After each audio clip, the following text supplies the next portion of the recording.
MotorWeek is made possible by Lucas Oil, Auto Value and Bumper to Bumper, and TireRack.com. Paint correction is one of those things that intimidates most people. But if you know what to look for and you know what tools to use, it's really quite simple. First thing you want to do is assess your surface. Make sure you know what kind of paint you're dealing with and what kind of imperfections are in the paint, or what kind of contaminants are on top. First thing I like to do is the fingernail test. I like to find a scratch and dig my nail across it. If your nail hangs on it, it can't be fixed with just buffing or any kind of chemical. The scratch is through the surface of the clear coat and it's into the primer or even the base coat. So once you find that, you got to move on past that, but you can bring back the paint to a certain extent with something like this, a clay bar. If you use a clay bar and a little bit of spray wax for lubricant, you can spray your surface and work this clay bar across the surface. As you go across the surface, you're going to feel it get smoother and smoother, and anytime it snags, it's picking up contaminants.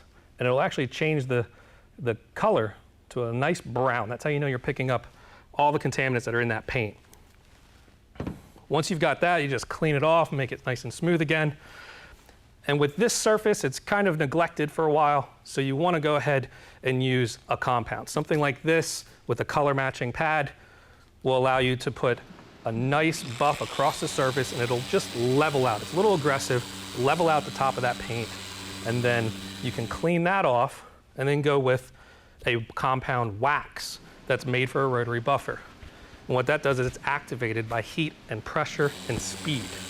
So with a buffer like this spinning at a certain RPM, it's going to activate that wax and smooth it across the surface. How do you know you have enough pressure or speed?